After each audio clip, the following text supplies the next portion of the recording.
I wouldn't be surprised, in fact, it's my central forecast, the Dow won't be much higher in 10 years than it is today. By 2027, the interest expense alone on the debt eats all healthcare spending.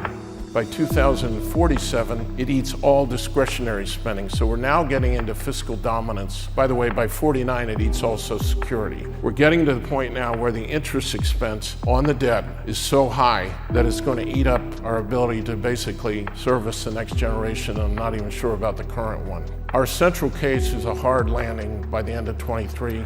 But I don't know. I've been wrong on a lot of things. I could be wrong on this, but since I do it for a living, that's our forecast, which is a recession in 23.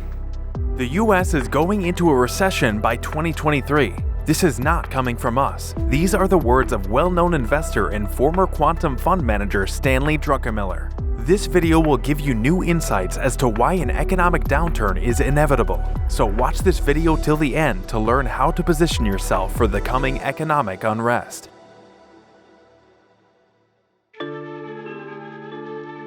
I think I said it was the most radical monetary policy relative to the circumstances in history. I made a New Year's resolution that year not to be on TV, but when I saw what was going on, I couldn't control myself. I haven't been on TV since. Apparently this isn't on TV, that's a good thing. But I was just incredibly frustrated with what to me looked like a Fed that was just taking unbelievable risks. For what?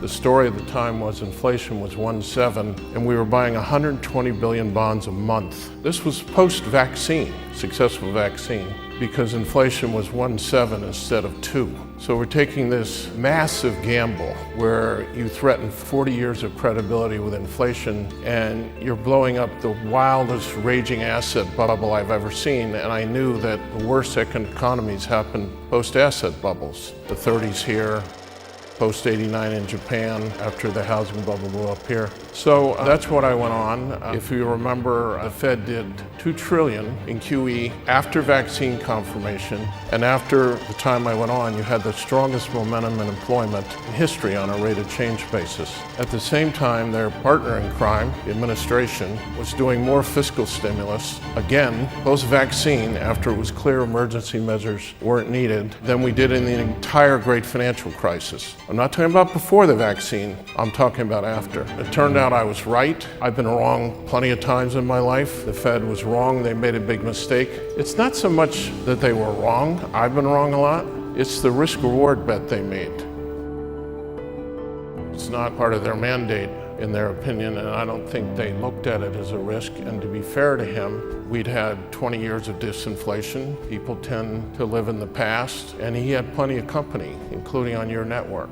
The other thing I'll say is I've been wrong a lot in my career, and when I do, I correct my mistake. What was particularly mind-boggling to me, 2 to 3 months later, inflation takes off. It's no longer a theory, it's actually happening. We come up with this ridiculous theory of transitory. So we have $5 trillion in fiscal stimulus. We have $5 trillion in QE. Janet Yellen is running down the TGA account, so that's another trillion in stimulus. And if you remember the monetary framework in the fall of 2020, they were no longer going to forecast. They were going to be data dependent and wait till they see the whites of inflation's eyes. So guess what? They saw the whites of their eyes, and what did they do? They forecast that it was going to be transitory. When you make a mistake, you got to admit you're wrong and move on. That 9 or 10 months that they just sat there and bought 120 billion in bonds, I think the repercussions of that are going to be with us for a long, long time.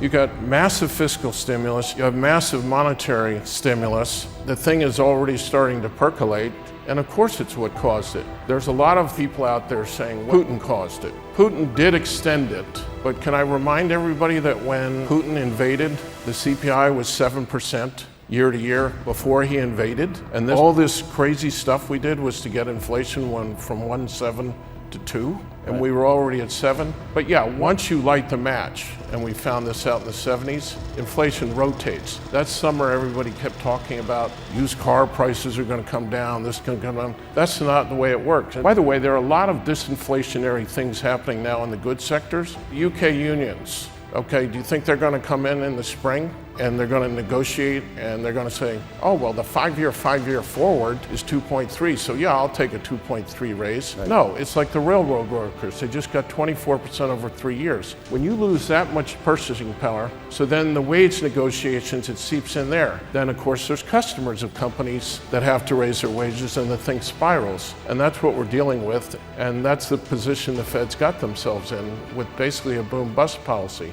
But yeah, they were not alone. The fiscal stimulus was a huge part of this, but to be fair, they enabled it. The government can't spend $5 trillion if they don't print it. We are in deep trouble. Everything I said at those colleges is worse in terms of the metrics, except for one thing.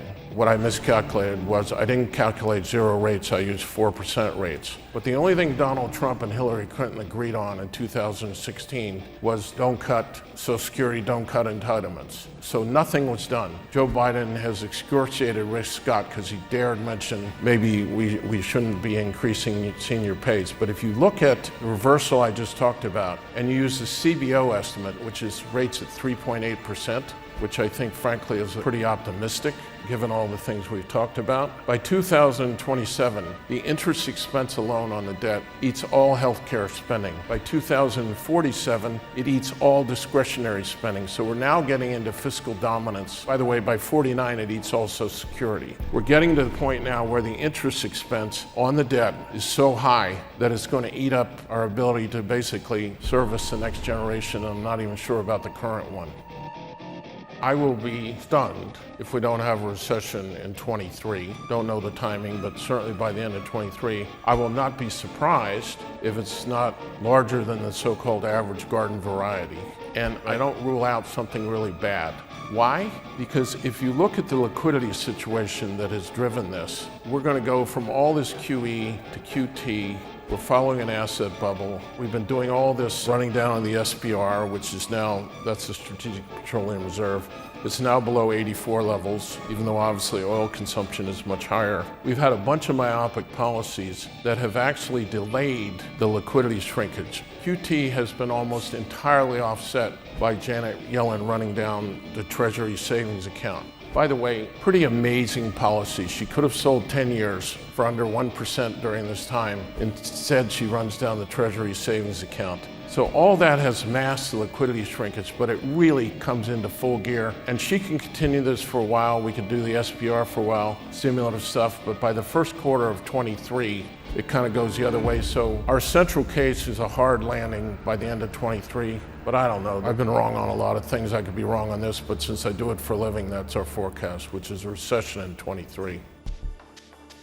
My first boss in Pittsburgh in 1976 said, Stanley, the way you time the political cycle is you buy the market 2 years before the general election and then you sell it on the general election because they always rig things to be good in the election year. He said this in 76. We had major bottoms in 78, 82, 86, 90, 94, 98, 02, not so much in 06 because Bush tried to push it through all the way and we see what happens. The incredible thing about the myopic policies they're running, and I assume it's for the midterms, is it's kind of dumb politically because it sets up a bad 24. So maybe the silver lining is we get a crisis that doesn't destroy us, but is bad enough maybe to bring us together and someone comes out of nowhere, because we definitely need to change. Half the country hates the other half. We got myopic economic policies, boom-bust policies. You don't really get change unless bad stuff happens to catalyze the change. That's what brought in Paul Volcker. G. William Miller and